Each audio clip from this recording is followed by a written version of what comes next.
Great, thank you. My name is Julie Sullivan, and I do the mentor training and support for the New Agrarian program at the Quivira Coalition.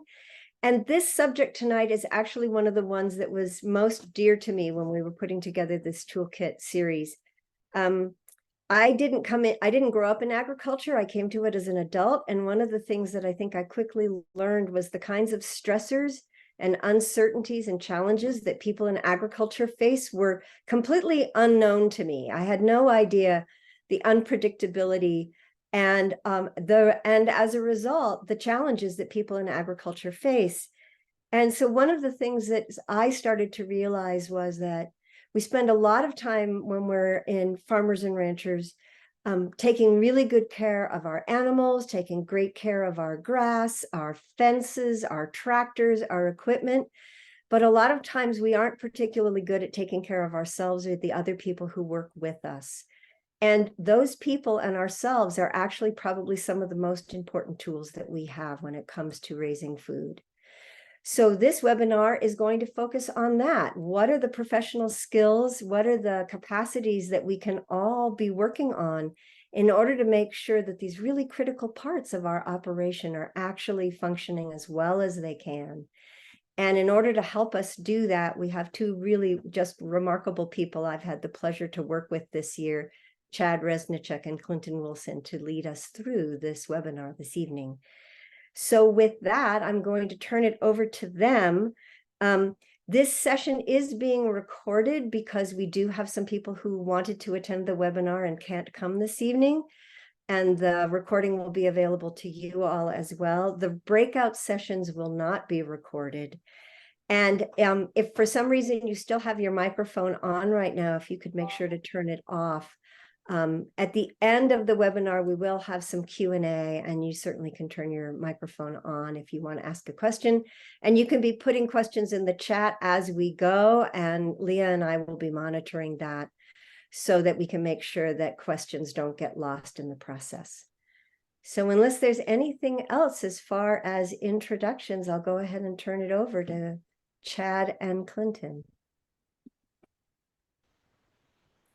Thank you, Julie. And before I start sharing my screen, I'll take just a moment to allow Clinton and I to introduce ourselves.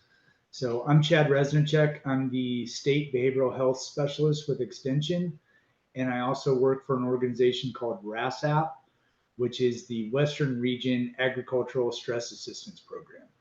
So just a little background on that.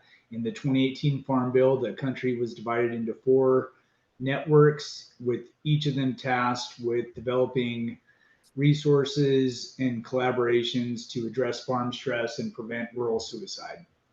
And so from Colorado, north and south, all the way out in the Pacific Ocean to Guam and American Samoas, were covered by the organization called RASAP, or that Western Region Agricultural Stress Assistance Program.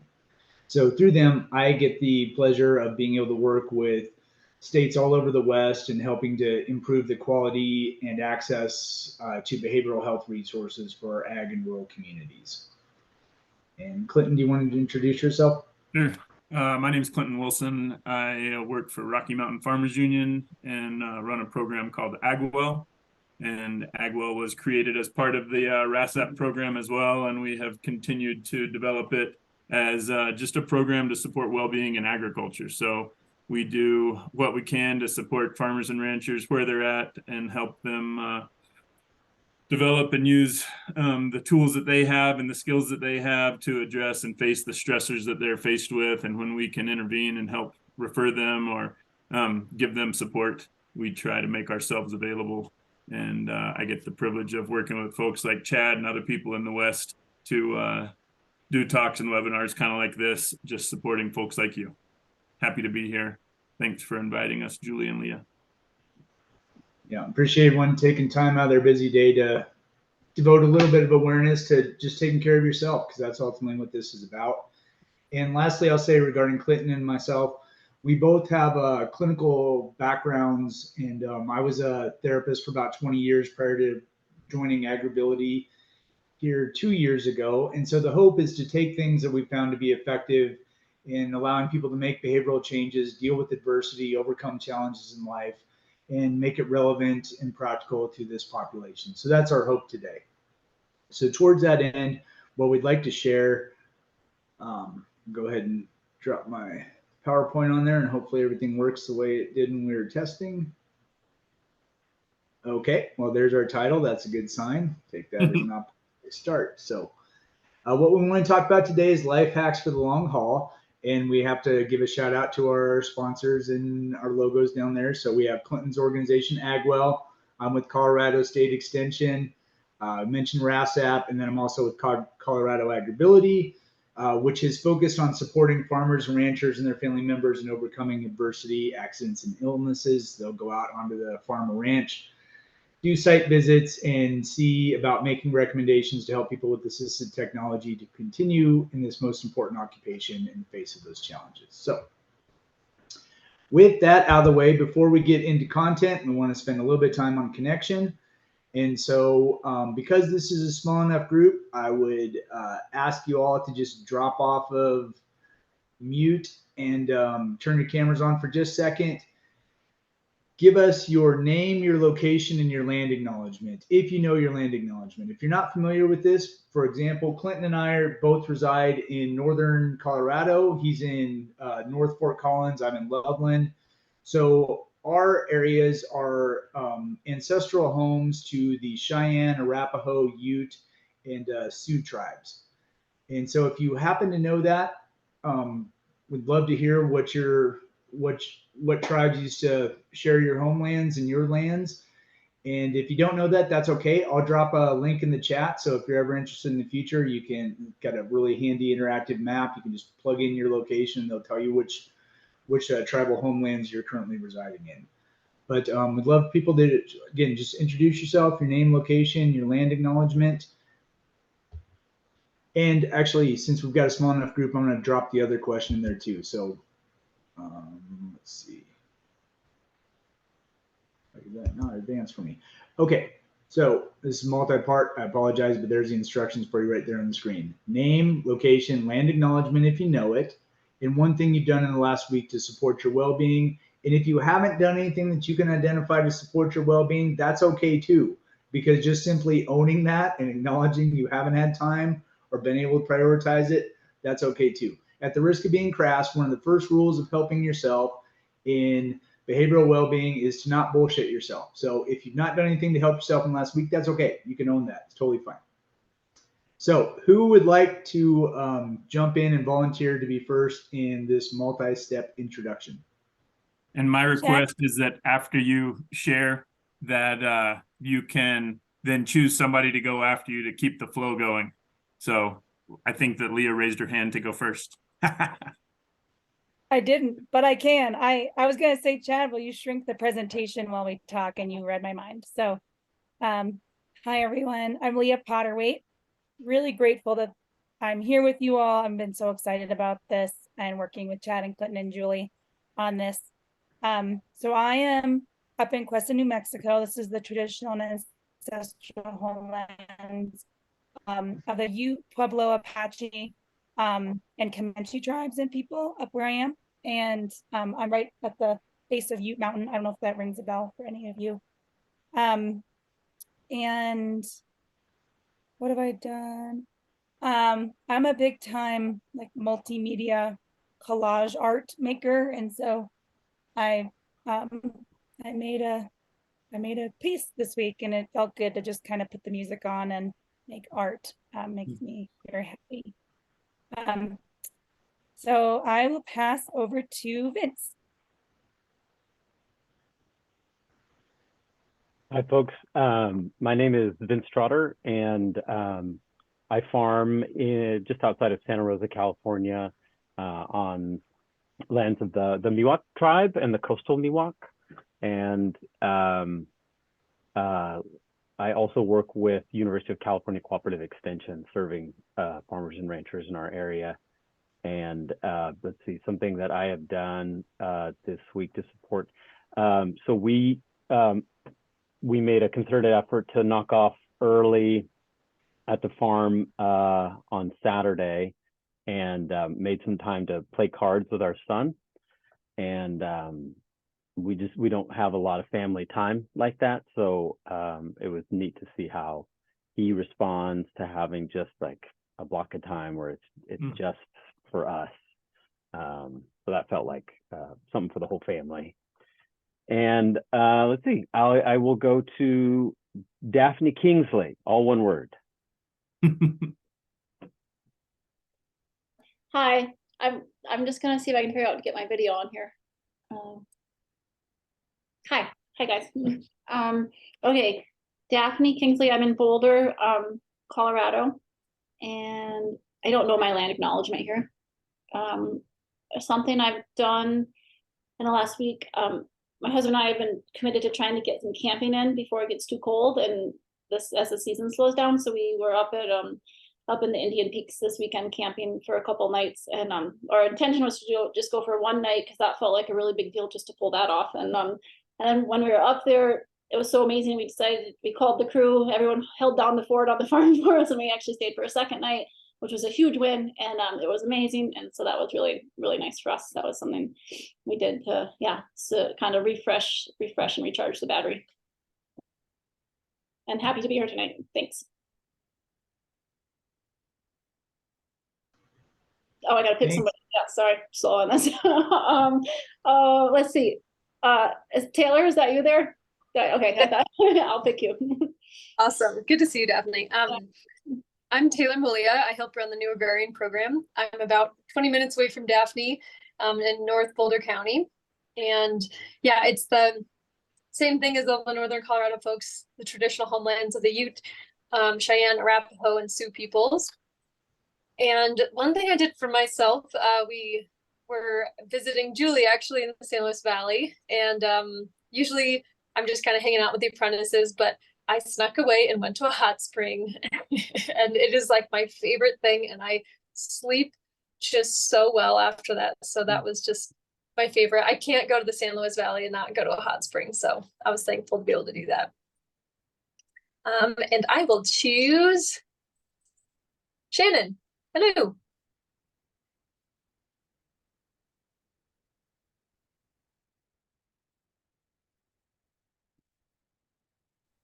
Shannon, the questions we're answering are in the chat. Okay, thank you. I just had to briefly remember how to use Zoom on my phone. I guess it's been a little while. I have to remember to turn the audio on. Yeah. While I try to remember how to pull up the chat on here, I guess I'll start with my name. I'm Shannon Mays, and so I will start with that too. I am at George and Julie's ranch right now, San Juan Ranch, which is the traditional homelands of the Jicarilla, Apache, Diné, and Pueblo people, and there may be others that I'm not aware of. And we still have some of those people living there as well. Also, we have a pretty sizable chunk of Indo-Hispano people that have been there for a long time. All right, what else did I miss? Something you've done in the last week to support your well-being. Ooh, okay. Gosh. Well, I'm drinking tea right now, which is really lovely. It's a Osha del Campo, which is a favorite herb from my childhood. So, yeah, thank you. And then, should I call on somebody that hasn't gone yet, if I can figure that out? Okay. Luca, have you gone yet? I have not. My name is Luca Sampson. I am located in Belgrade, Montana, traditional Absaloga land. One thing I've done in the last week to support my well-being, I have some doubts about if it supported my well-being, but I went on a trail run, and I generally like to make it more of a hike and just run the downhill portion, but I'm kind of trying to get into just making the whole thing a run. Yeah, I think that was probably good for my well-being overall, but didn't feel like it in the moment. Anyways, let's see, who do we have? Oh, Peter. Hello, I'm Peter Fian. I'm kind of out and about right now, but most recently I was a little ways north of Big Timber, Montana, which I believe is also the traditional Crow lands. And something that I've done this past week for my mental health is I'm a pretty big believer in the power of meditation in my life, so I make that a daily routine. And sometimes it, ebbs and flows as far as the amount of power that it has, but I try to keep it a constant. Oh, let's see, who hasn't gone yet? Florence.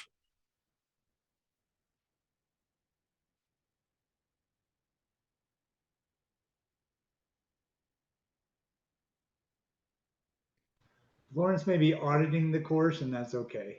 How about, who do we have there under new Agrarian program? That was Taylor. She already went.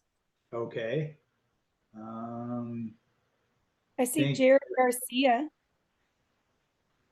Oh, Hello everyone. I'm gonna leave my camera off just because my connection's a little dodgy. But I'm calling in today from Belen, New Mexico, which is the homelands of some ancient Puebloan groups, including the Puro people that kind of later got dissolved into some of the different Pueblo nations that are here in the middle Rio Grande Valley. Something I did this last week was journaling. Yeah, I'm just getting my thoughts out about the previous week and the day, and yeah, that's something that helps me out quite a bit. And alrighty, let's see.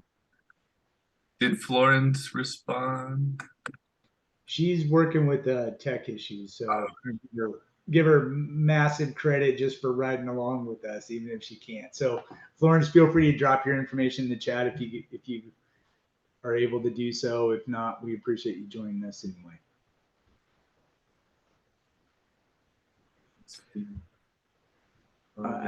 Is that everyone then? Okay. So thank you all for doing that. Really appreciate it. And one of the things with the land acknowledgement, we'll come back to this in a little bit in terms of connection to the land, but it's important to understand, I think, where we sit in terms of the legacy of land, and land not just as zip codes and territories and state boundaries, but lands, especially in terms of indigenous values, around a reciprocal relationship, that there's very much a give and take with that. And so one of the things we've been fortunate to do in some of the places we've been able to present is bring in some of those perspectives. And it's just incredibly valuable to look at the land as giving and receiving, and that we are both the givers and recipients of that. And the importance of that stewardship in terms of taking care of the land also gives back to us in that sense. And so I think it's nice to do the land acknowledgement, one, to acknowledge our history, and also to connect to that sort of larger perspective about connection to the land. So I'm going to go back to sharing.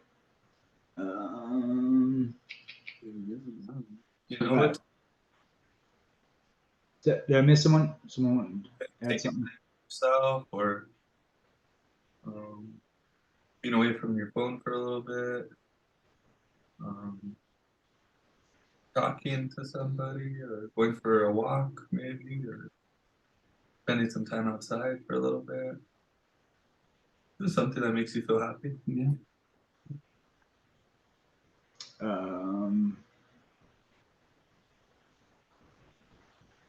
Jared, are you off of mute? I wasn't sure if you were contributing to us. You were talking about going for a walk or doing something that makes you happy, which is kind of in line with what we were talking about. So I don't want to cut you off. You were contributing. That is my bad. Yeah. Sorry, I'm talking. There's someone else here with me. No worries. Multitasking. That is my bad. Thank you for pointing that out. All right. So let's see if this will work for us now. So one of the things we want to address is that we understand agriculture has its own sort of unique stressors.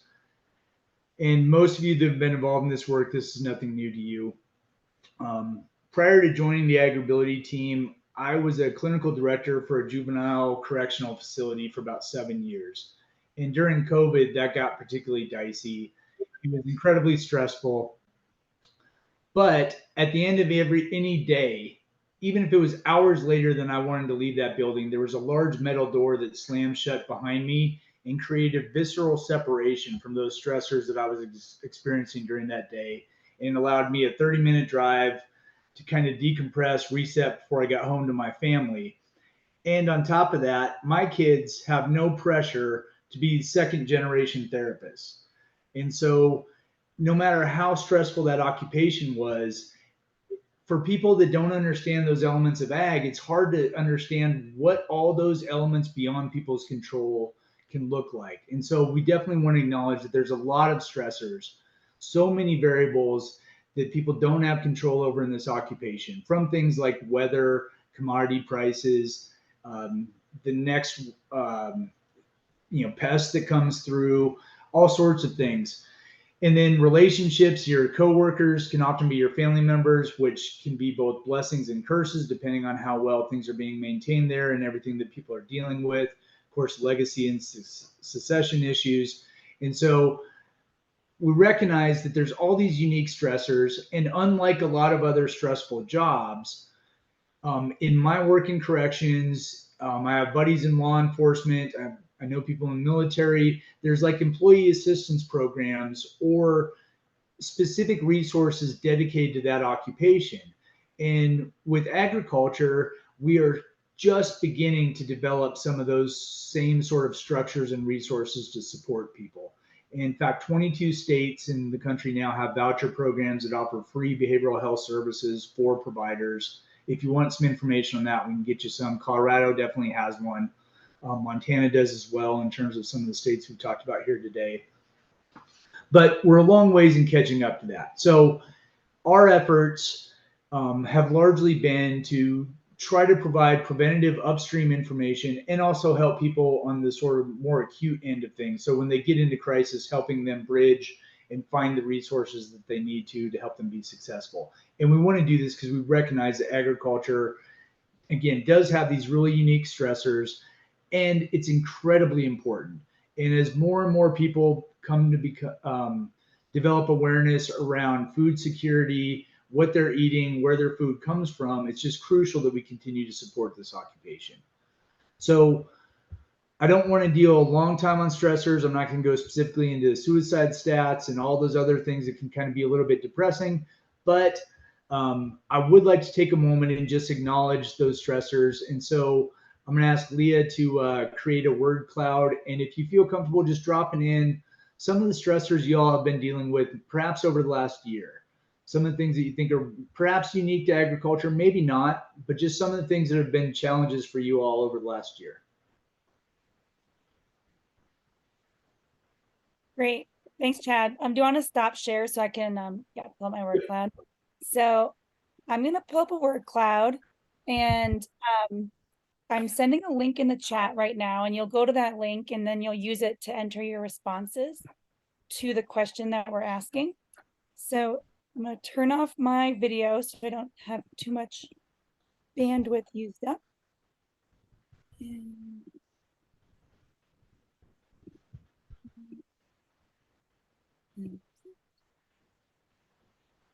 Okay. Are you all seeing my screen? Yep. Good job. Great. All right. So the question that Chad and Clinton have for you all is, what work stressors have you been challenged with over the last year? And so if you use that link, you'll see that you have a way to enter responses. And then once you enter them, they'll start to populate on here so we can see each other's answers.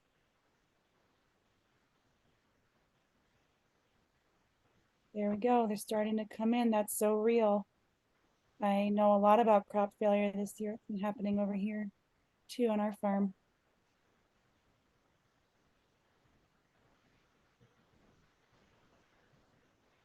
Lack of rain, yeah. Finances, money, isolation, relationships, team dynamics. Oh, and so the bigger words are ones where multiple people have said the same word. And you can feel free if you see a word you're like, I want to double down on that one, you know, feel free to enter the same thing you see.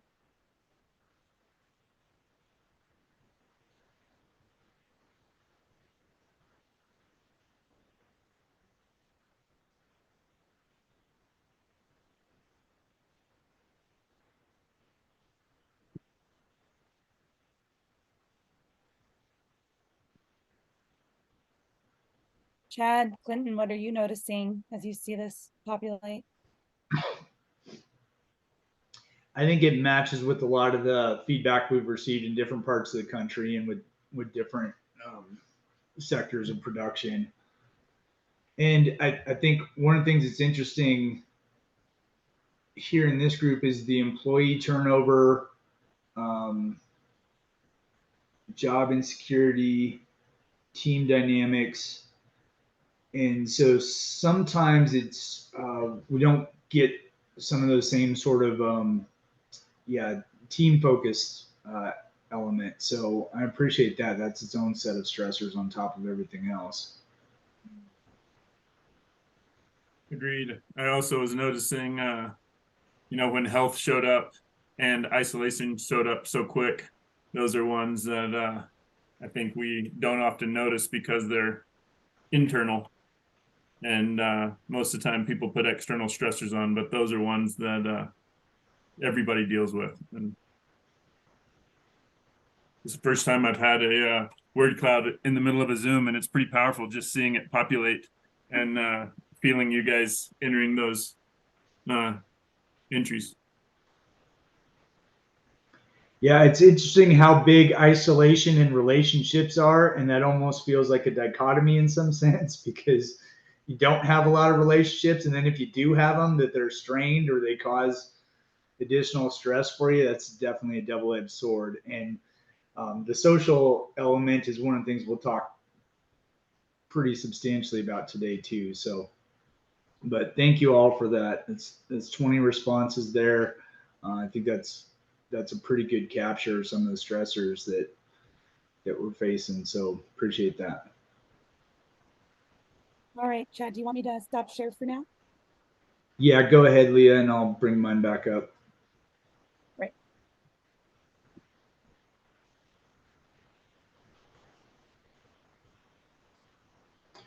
All right. So in my work as a clinician, one of the things that was really important was to help people look at how they manage stress in their life. And for much of my career, I was dealing with people in pretty intensive situations, a lot of crisis situations, a lot of suicidal situations, historical trauma. And one of the things that was really important in understanding the stress was making the shift from what's wrong with me to what's happening to me.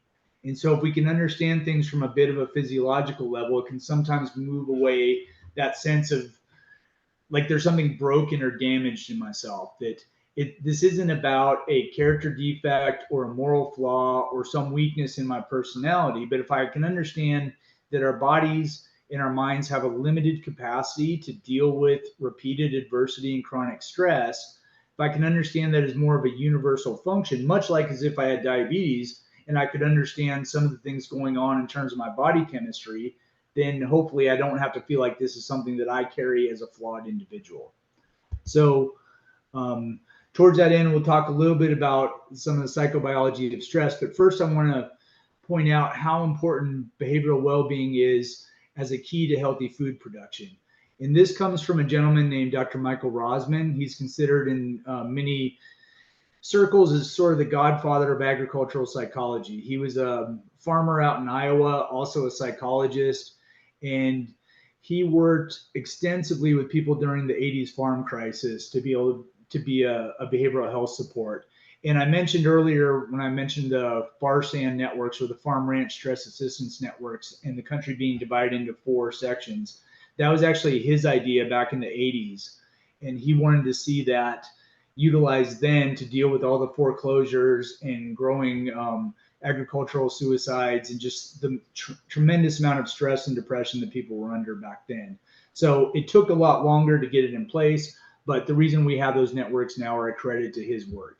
And so he says the most important asset for consumers in the food chain is the agricultural producers. And this is a little bit of what Julie was talking about when she introduced our topic today. Additionally, farm and ranchers' behavioral health is positively correlated with optimal livestock health, crop production, sound decision-making, personal and family well-being. Dr. Rosman was even involved in some research that showed that the stress level of dairy farmers can impact the dairy production of their cows. And so just on a physiological level, how we carry ourselves impacts our environment in very tangible ways. And unlike all those stressors we just mentioned, like weather, government policies, consumer preferences, COVID, all those other things, farmers can control their behavior and especially their outlooks. And so what we want to talk about today, queuing it up with all these things beyond someone's control in agriculture, to really encourage you to focus on those elements that you do have control over and that you can make an influence and some positive, intentional, mindful efforts with. So the other thing I'll share about Dr. Rosman is that he proposed this theory called the Agrarian imperative. And he says that there's an innate connection to the land that drives agricultural producers' industriousness, resilience, and determination to protect it at all costs. He says that agrarian imperative is what drives people to work incredibly long hours, take massive financial risks, sometimes, betting, trying to calculate your entire year's income based on what your plan is for that particular year. This is quite unlike any other occupations again, but he says it's that connection to the land and that sense of meaning and purpose that comes from this that is one of the things that can help weather these storms. And there's pros and cons to that too, because sometimes it can drive someone blindly at the expense of their relationships and their well-being and their physical health. But when connected in terms of strong relationships and strong meaning and purpose behind it, it can be one of the things that can help us thrive. So from there, I would like to take just a little bit of time to go into the physiology of stress. And to know this, I'm going to give a quick 101 on brain function. This is a little bit simple, but it's based on Dr. Bruce Perry's work. And Dr. Bruce Perry is a researcher that did a ton of work on studying the impact of trauma on developing brains in children. And from there, how to work on addressing those and helping people recover. So if you notice on this pyramid, the idea of the brain is that it increases in complexity from the bottom up. At the lowest end, we have the brainstem, and this controls all the things that we don't have to think about. These are things like body temperature, heart rate, blood pressure, breathing. As we move up from there to the midbrain, sometimes called the reptile brain or the diencephalon, we look at things that are sort of coordinated with movement and body activity, such as sleep, appetite, arousal, motor reactivity. But if you think about the mental capacity of a lizard, they're not very good at financial planning or creating poetry or things of that nature. They're pretty limited into, am I hot? Am I not? If I am, I will go in the sun. If I'm not, I will go in the shade. Am I hungry? Am I not? Am I safe? Am I not? And so that's pretty much how that reptile brain works. So we have those structures within us as well. Then as we move up in complexity, the limbic system, this is the part we share with most mammals on the planet. So if you think about the emotional capacity of your dog or a pet, no offense if you have pets as lizards, I don't mean to be exclusive to them, but for my purposes, think about dogs. So dogs have social hierarchy. They can express emotions. You can tell when they're happy, sad, upset, things like that. And they have attachment. They have a strong sense of social bonding. Those are all parts of that emotional center of the brain or the limbic system. Moving up beyond that is what makes us uniquely human. That's the cortex, or more specifically, the neocortex. This controls this regulates everything around abstract and higher thought. This is where our best problem solving comes from. This is where our notions of spirituality, poetry, all those things come into play. And so this is important to understand this structure of the brain, because as we get into the stress response, stress impacts these different areas. So the way that our brains were developed is, if you think about the vast majority of time as a species on this planet has been spent in small hunter-gatherer societies. And it is those experiences that have really shaped our brains from generation to generation. And so the way that this is intended to work, I'll go back to Dr. Bruce Perry for a second. He describes us as a species as slow, naked, and weak. He says we're not all that fast. We don't have big fangs. We don't have big claws.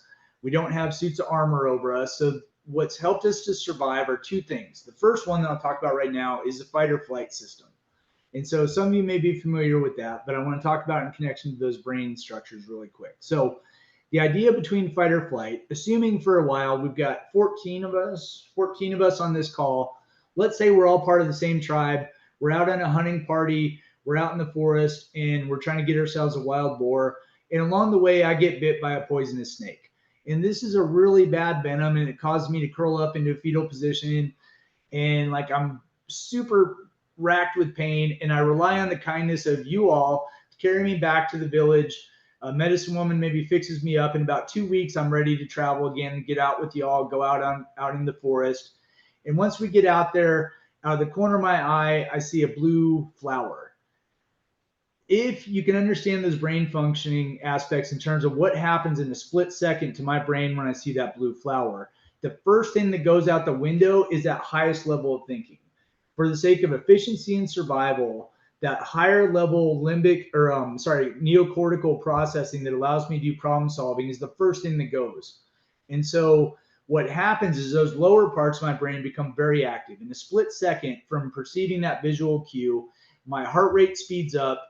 It's pumping adrenaline. It's sending sucrose to my large muscle groups to get me prepared to either run or fight off this threat.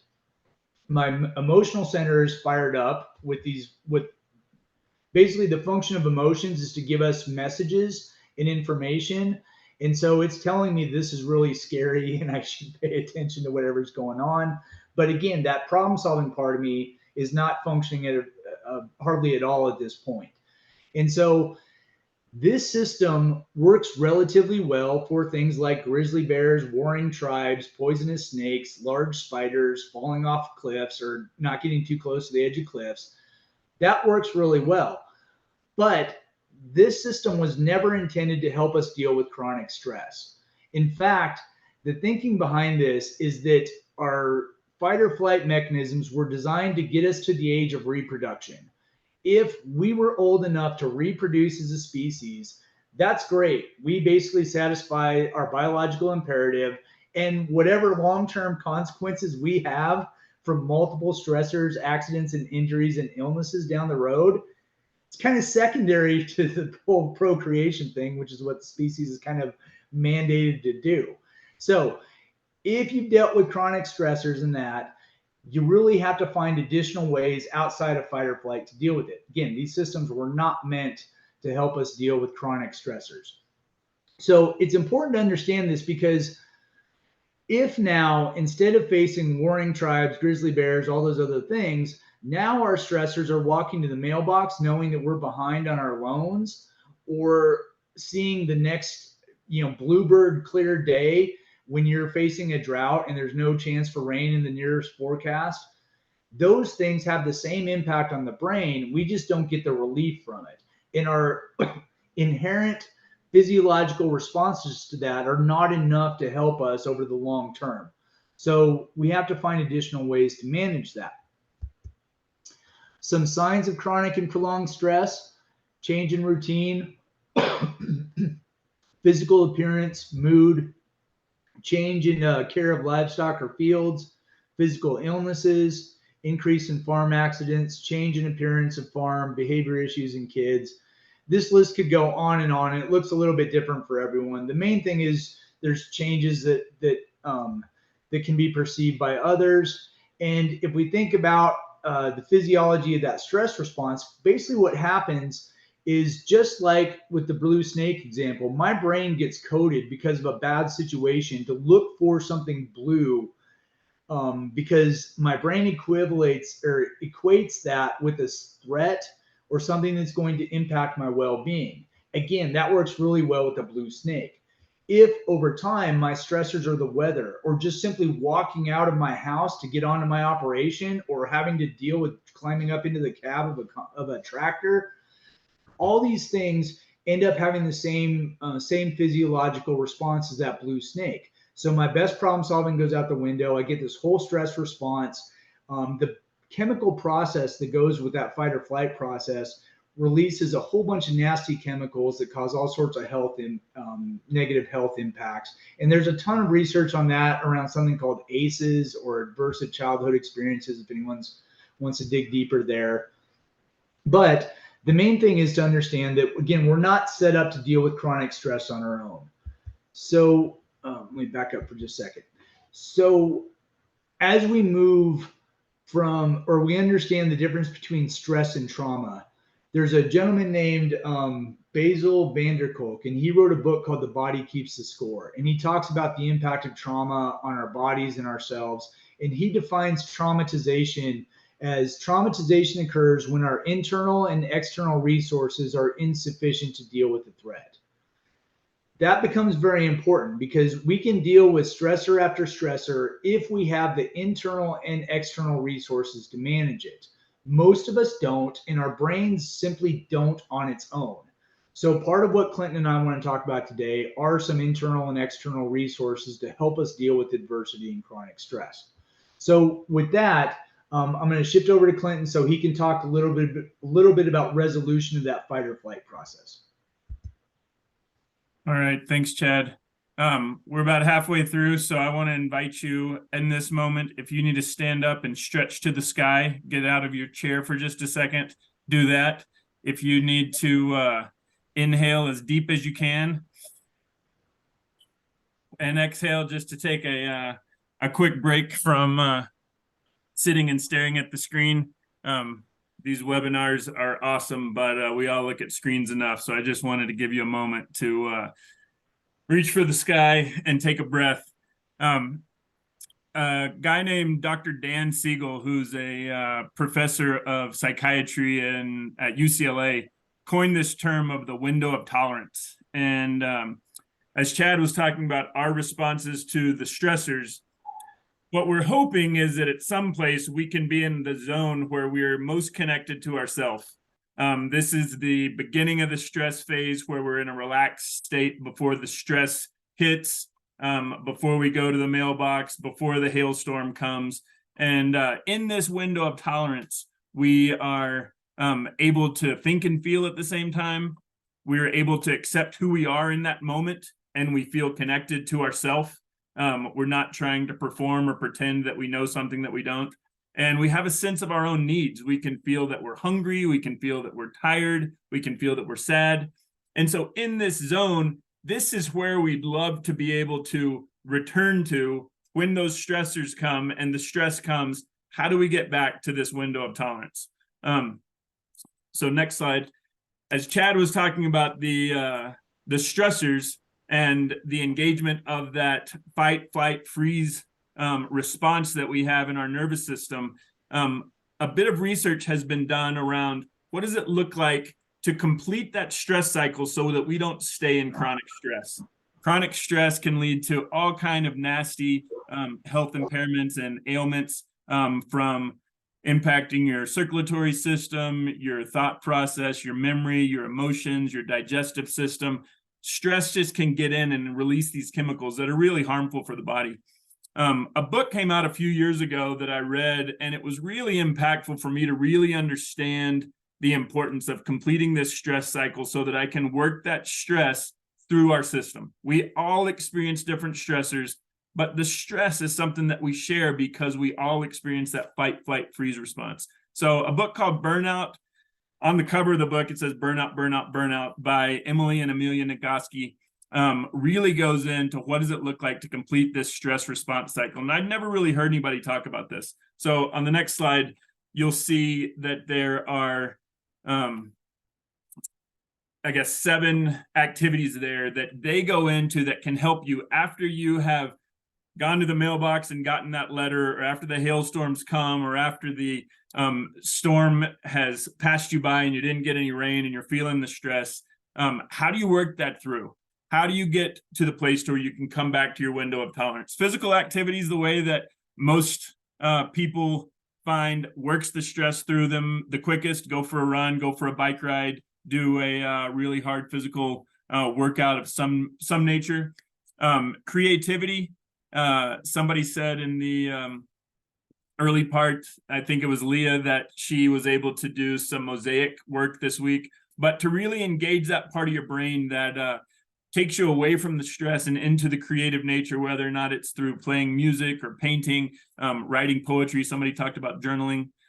Laughing. A guttural laugh can release chemicals that can combat those chemicals that are attacking your brain and your nervous system, so where you can really relax, and those endorphins that help your body come back into that window of tolerance can really happen when you get a good chuckle in.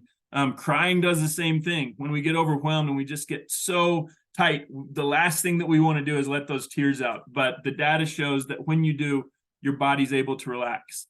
The next one, physical affection. It's the one that I've actually taken into practice the most, because I have found that when I connect with somebody, the data shows a 20-second hug or a 6-second kiss can reset your nervous system. And I've found that within my family, if there's tension in my family, or if I'm experiencing stressors that are stress from stressors that's not impacting them, I can go and really have a hug and just say, hey, I need a longer hug, and stay there. And it really helps me find this safe space that I'm not alone. And even though they're not experiencing the stress, I can share that moment with them. The important thing that they say there is that when you're experiencing this exchange of physical affection, is that it's with somebody that you trust, it's with somebody that's safe, and it's with somebody that can hold their own weight, that they're not just going to come and collapse onto you, and that you're not just collapsing into them, but it's a shared experience. But I invite you to try that one.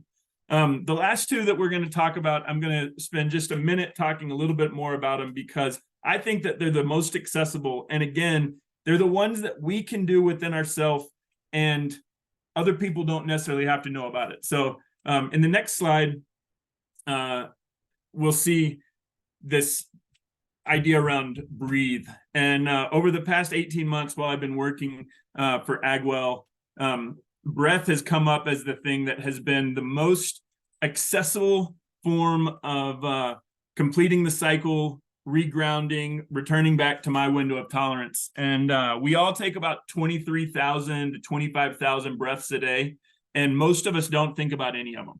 And I've found that my increased awareness around breathing has really helped me, that in those moments, man, a cleansing breath is just really phenomenal. Just like fully feeling the lungs full, the air coming in my nose, out my mouth. It really has helped me to learn to reground in those moments where I'm feeling off or out of my window of tolerance. Deep breathing, as this says right here, it can reduce anxiety, it can reduce depression, manage stress, improve focus. It can help with sleep, faster recovery from exertion. And this talks about what Chad was talking about in that stress response, that it can activate the vagus nerve, which is like the boss of the parasympathetic nervous system. When it gets elevated, it can bring us back down. So there's one exercise that I like to share with people that is super accessible. Nobody has to know you're doing it. Some of you have probably been exposed to box breathing before. It was created by the Navy SEALs to help them in moments of high stress and tension when they really needed to focus, or they needed to ground themselves again. And the way it goes is we're going to breathe in for 4 seconds. We're going to hold for 4 seconds. We're going to breathe out for 4 seconds, and we're going to hold for 4 seconds. And the thing that's nice about this is you can do this anytime that you want to reset yourself, and people don't have to know what's going on, and it takes 16 seconds.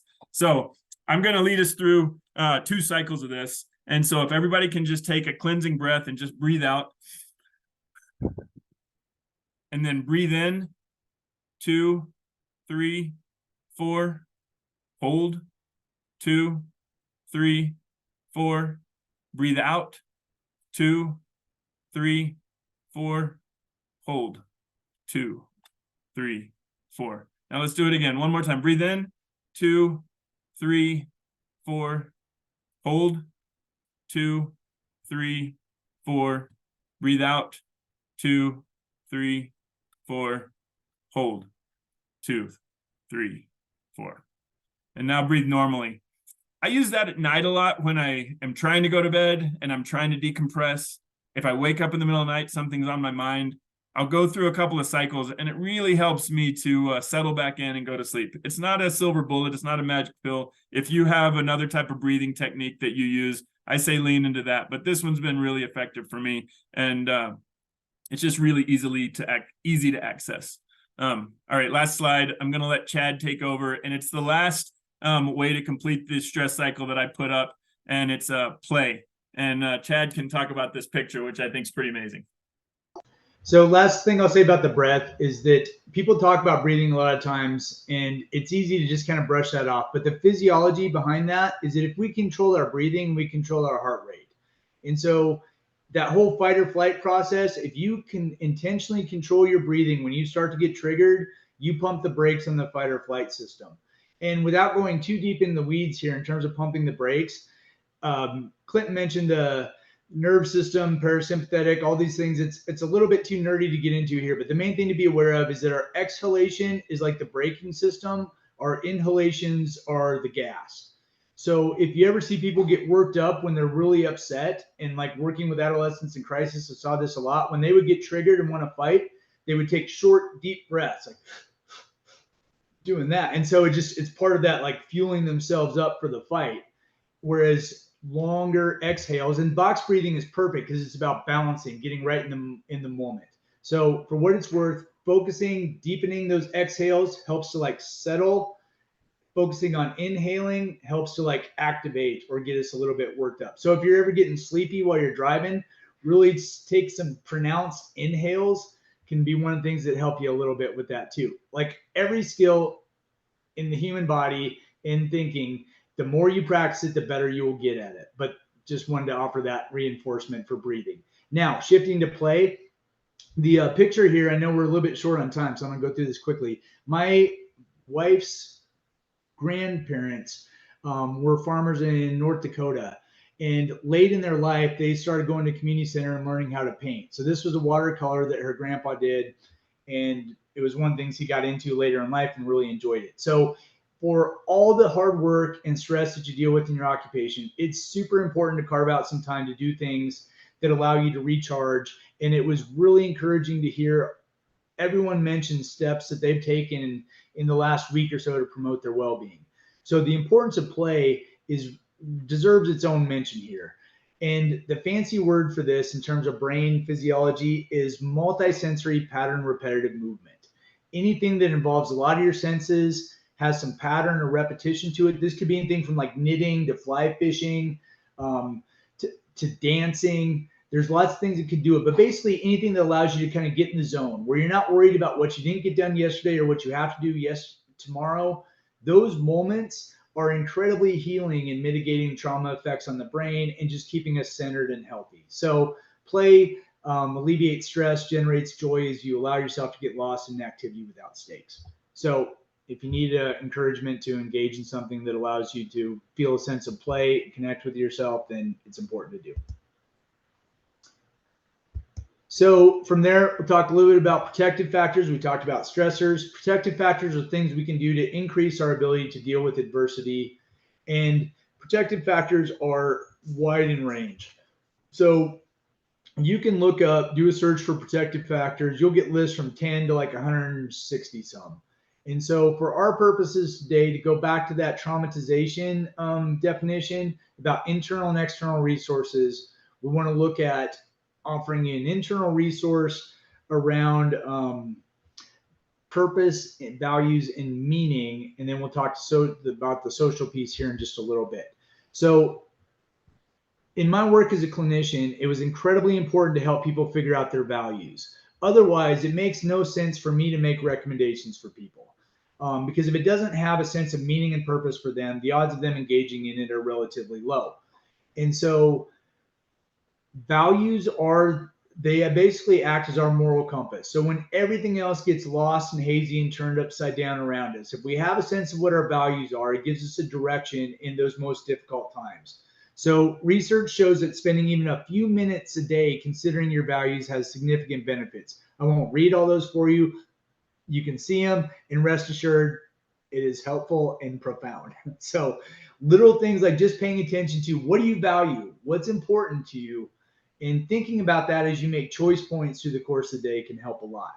So towards that end, in a lot of the work I've done with clients, we will even, so I created this like G-centric circle thing that looks like a irrigation pivot, and that's kind of fancy. It doesn't really show it here. But the main thing is, even on a sheet of paper, if you draw a point in the center of the paper and look at placing your values with the most important ones being close to the center, work your way out. It's a nice way of kind of exploring what's important to you.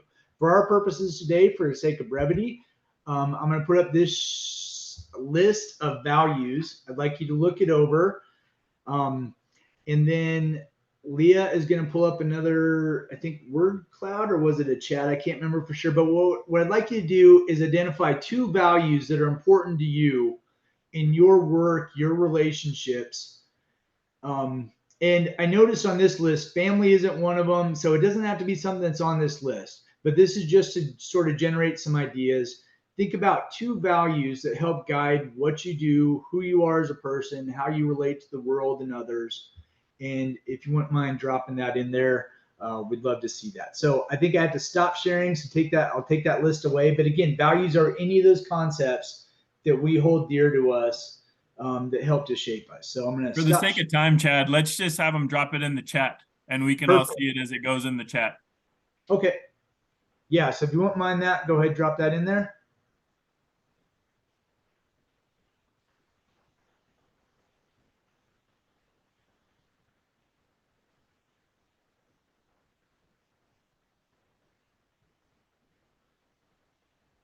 Connection, curiosity. That's great. Honesty, courage, kindness.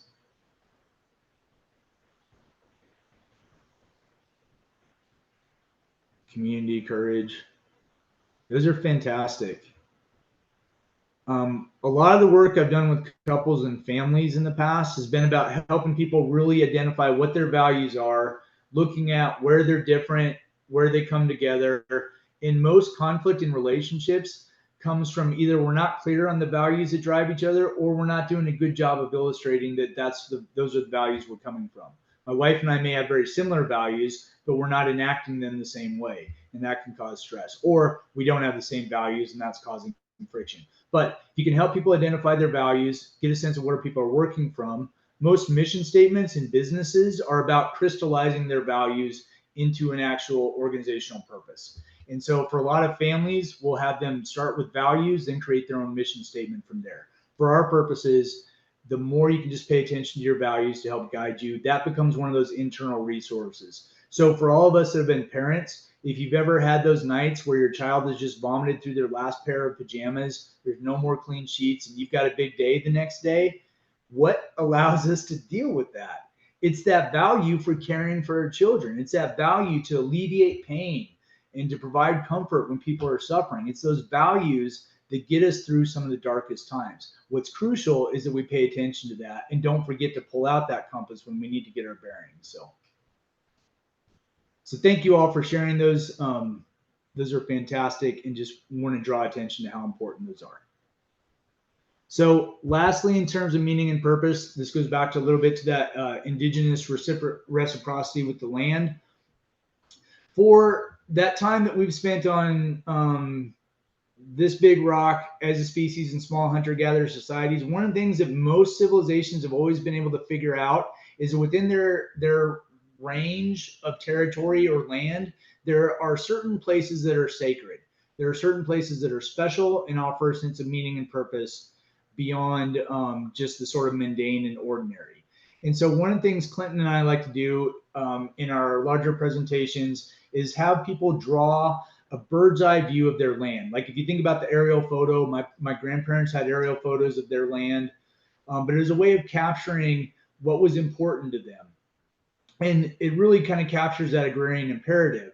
So for our sake, what I'd ask you to do is think about whatever you consider your environment. It could be that you're on a number of acres as part of an operation. It could be that for myself, I live in suburbs of Loveland, and so my environment looks a little bit different. But for each of us within our environment, we have a space, hopefully, that allows us to feel like we can connect to something bigger than us. Where if we go to that place, it's grounding, we feel okay. It provides that sort of, maybe not back to the womb, but a place where things are okay, where we feel connected to something bigger. So what I'd ask you to do is take a few minutes, maybe 5 minutes, and just quickly on your piece of paper there, sketch out something that represents that. You don't have to draw your whole land. You can just zoom in on a certain aspect of it. For some people we've done this with, there was a stream that ran through someone's property and a little area down there where they could put a bench and go sit down there. For other people, it's where they do calving in the spring, or where the kids are born. It could be any number of things. For me and my small, suburban home, it's sitting on the front porch where our neighbors can join us. We can see the kids playing out in the neighborhood. But just take a few minutes to sketch out something that captures that for you. It doesn't have to be fantastic, but I will tell you, we're going to go into a breakout session here really quick, and I will ask you to share it with other people. You won't be graded on that. This is not an art critique class. It's just about moving it from simply a mental construct, putting a little bit of physical investment into it, and turning it into something tangible in front of yourselves. Chad, Yes. I'm gonna ask you something logistical. I'm wondering if actually we should skip this first breakout and just have a couple of folks share in the big group just to save some time. Because I just see time shrinking, and I don't know what you think about that. I think that's great. Thank you. Okay, so some of you are spared having to show anyone you're drawing, but hopefully a couple of you will be willing to show us.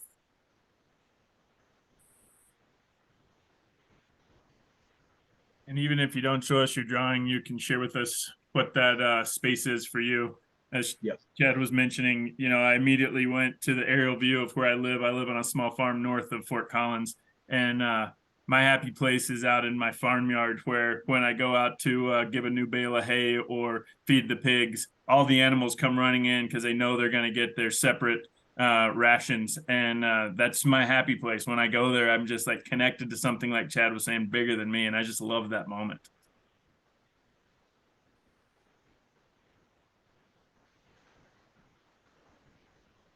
And I'll invite anybody else to come off of mute and share what you came up with if you're willing to. I can share.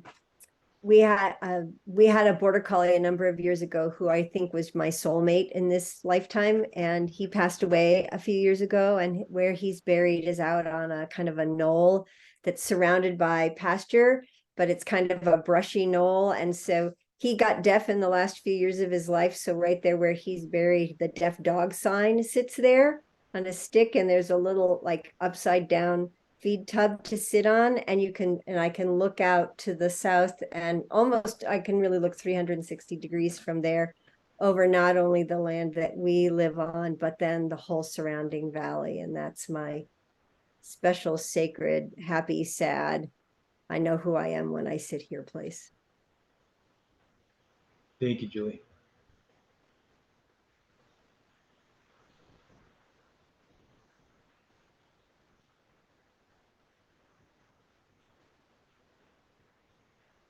I could go next. I'm actually in that place. I'll turn this around, see if I can figure this out. Oh, shoot. Oh, there we go. Yeah, I'm in my garden. And fantastic. Pretty sweet view, yeah. But this is like, it's a dog, it's the cat, it's the garden, and my partner. And I don't know, I could putz around in here and just nibble on stuff, and there's always something. I mean, you can look at it like there's a lot to do, but I always think there's always something to eat. Like you could always just nibble and like get excited about something. There's like mushrooms growing over there, so yeah, that's mine. Fantastic. I am also in my happy place. Let me see if I can get my camera to work. So I have the beautiful benefit of living in front of a you-pick flower garden. So like right out my window here is beautiful rows of flowers. Wow. And I like to just kind of sit here and watch the sun go down. There's, a bar, but whatever, ignore that. So yeah, this is my happy place. I love sitting here and just watching the season change and all the flowers change. It's so nice. Thank you for sharing that. Yeah. See if we can get one more person to be willing to share.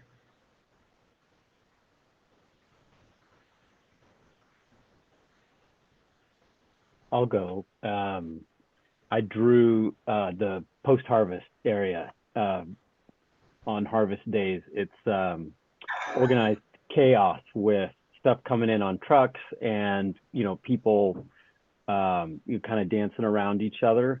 And it's kind of where there's the most sort of hand-to-hand laughter.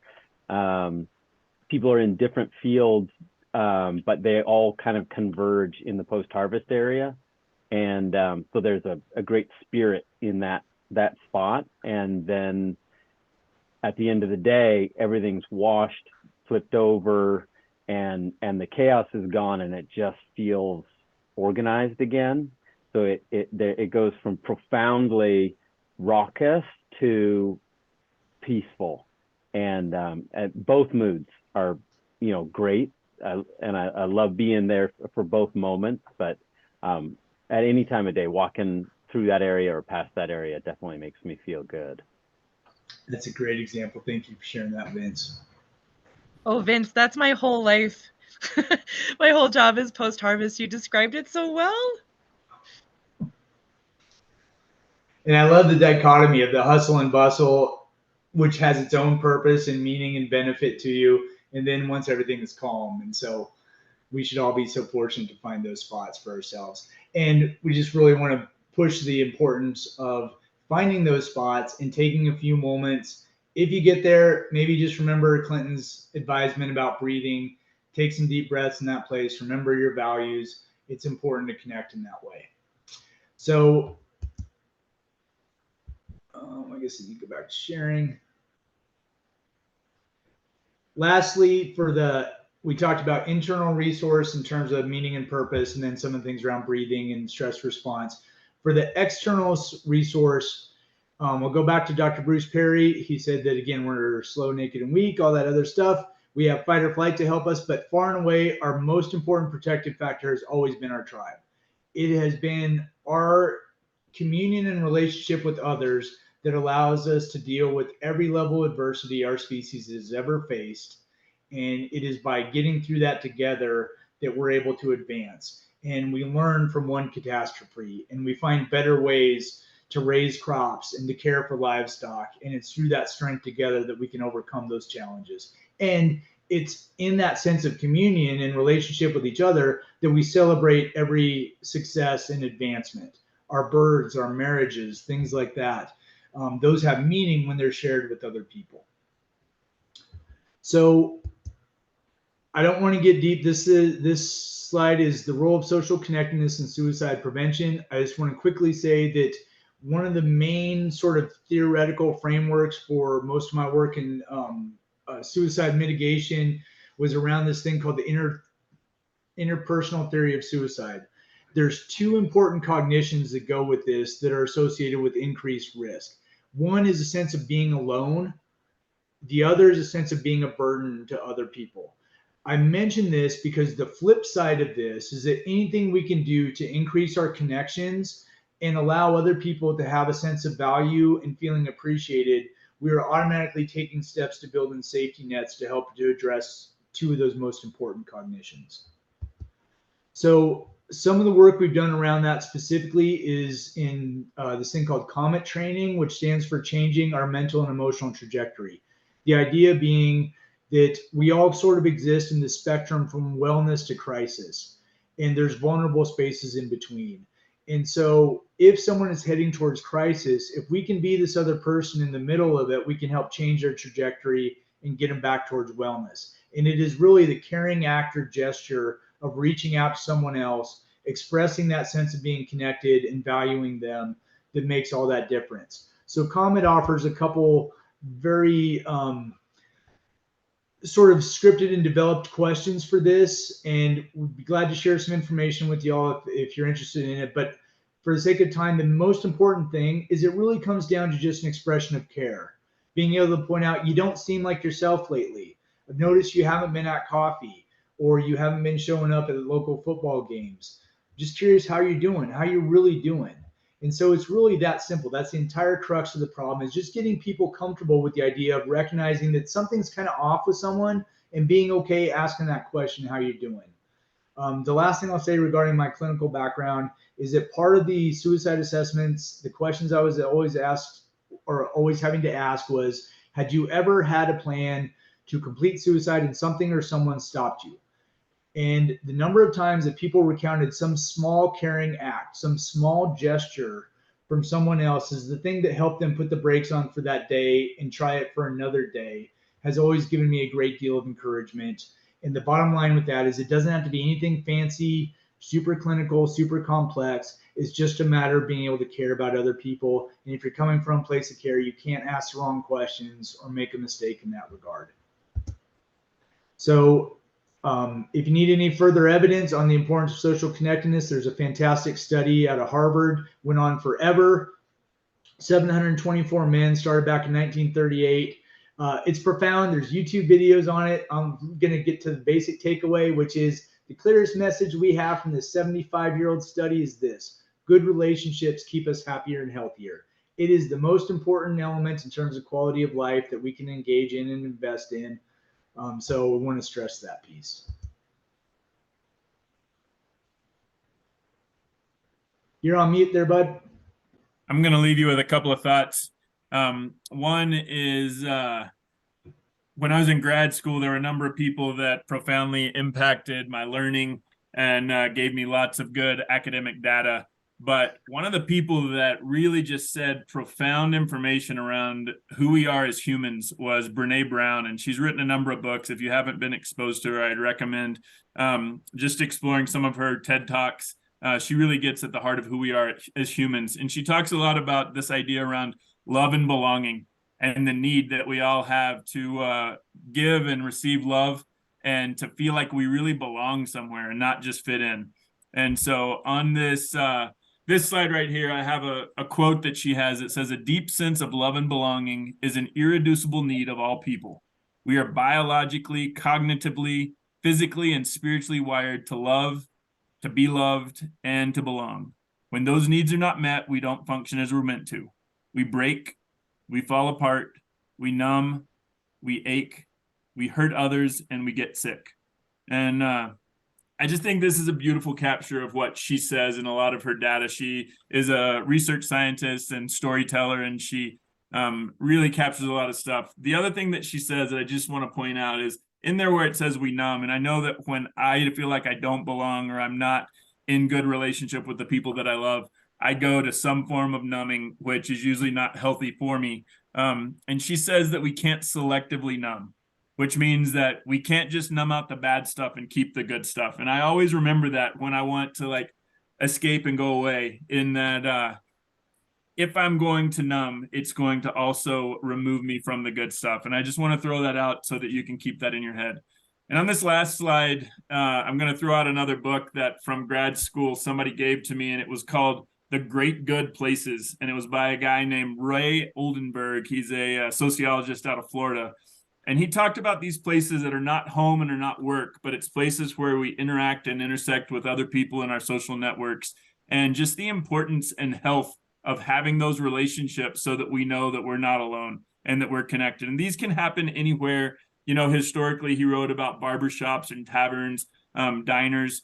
There's a group of ranchers up here in Colorado that I've interacted with that have been meeting at the same convenience store that has a seating area where they all meet for coffee. And they say that any day of the week you can show up, and out of this group of 20, 2 to 3 of them will be there. Some days it's up to 10 or 12, and they just get together and talk about the weather, the prices, whatever's happening. And many of them are now retired, but they still show up because that's where they belong. And so I guess my question as I leave this with you is, if you don't have a third place, what's one that you could engage in? What's one that's close to you? Many of us that work in agriculture or live in agriculture live super isolated. And so whether or not it's connecting with a church group or maybe a farm advocacy organization like Farmers Union or Farm Bureau or cattlewomen, that you could plug in so that you can connect and really find that place where you belong. And so we're going to leave you with a final question. I'll let Chad introduce that for us to close this out. All right, so to just solidify the importance of that social network and recognizing that, again, because isolation was so prominent in those stressors to start off with, we recognize that not everyone has those sort of social opportunities. And we really want to push the importance of developing those as much as possible. It's one of those areas where it's important to make the investment and to figure out how to increase the quality of your social connectedness with others. So I'm going to have Leah break us up into groups. And I'd just like us to kind of discuss strengths and challenges you've experienced in your social support network and any steps you can think of to strengthen that.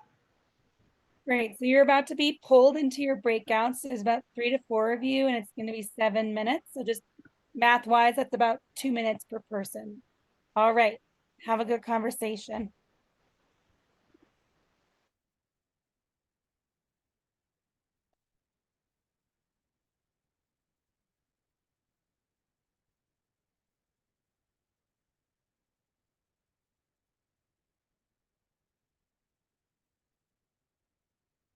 Shannon, do you need help moving into the other room? Did it not work for you? Oh, I guess so. It bounced me back. I don't know what I did. But Let me. Why? Why move you in there?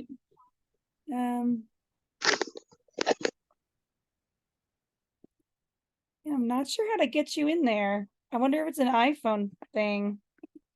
You got it.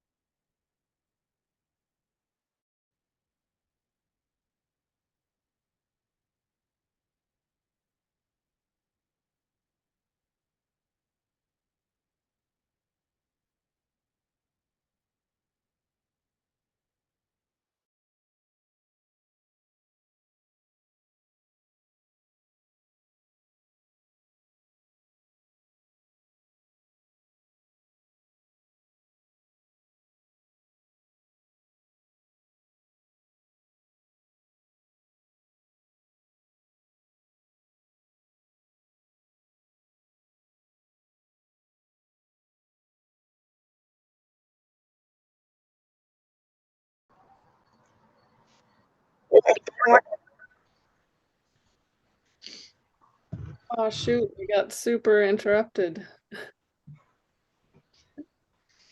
Sorry, everyone. You can blame me. I don't feel great about it, but I also want to get you out on time. So No, it's all good. Yeah, if there's responsibility, it may be in me talking too long early on in this, so I apologize. This is not Leah's fault. But I hope you all had a chance to just discuss some of the basics around recognizing there's challenges to doing this, and like anything vast in our lives, there's the blessing aspect and then the work it takes to maintain that. So can't stress again enough the importance of the social connectedness, and that's one of the things where the deck can kind of be stacked against you in agriculture because of that isolation. But again, it's worth carving out and finding ways to dedicate that time to it. So I'm actually not going to go back to sharing my screen. We had a couple of resource slides, but we can send a slide deck out to y'all in PDF so you've got that. And we could drop our emails in the chat so that you all could reach out if you need, or if you'd like to follow up with anything or get any other information on anything that we've talked about.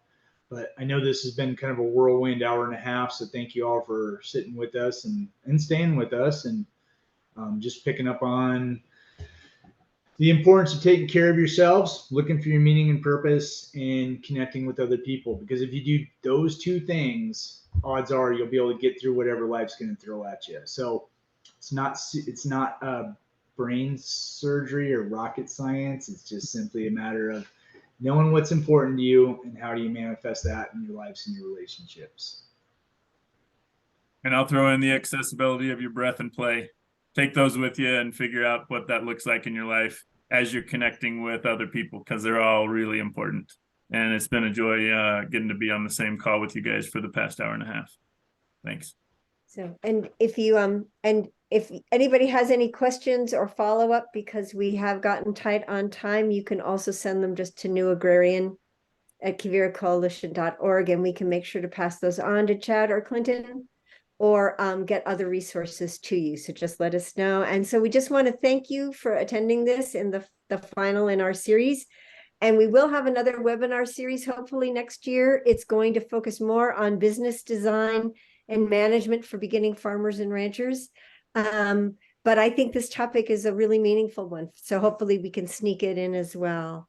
So thank you, everyone. And Vince, in regards to your question that you threw in the chat, please reach out to Chad or I. We'd love to connect with you about mental health stuff. Particularly Chad is connected to those circuits around the West and would have great resources for you. Thanks, Julie. Hey, since we have one more minute, can we just do the checkout question? If people want to stick around and just write one small thing you can do in the coming week to support your emotional well-being. Doesn't need to be an essay, just a few words. What are you going to do this week?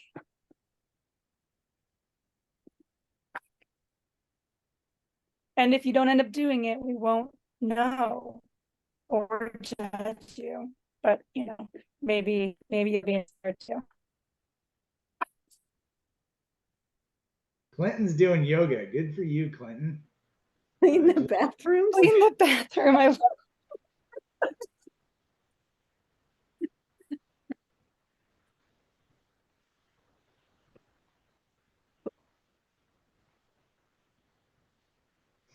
Ooh, nice. Join a friend for a jog. That is inspired.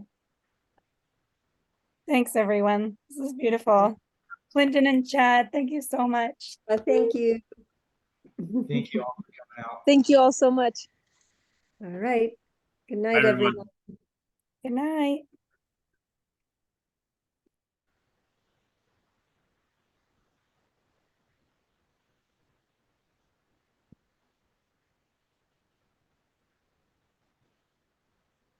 So Luca, did you get something you liked? Oh, she's frozen.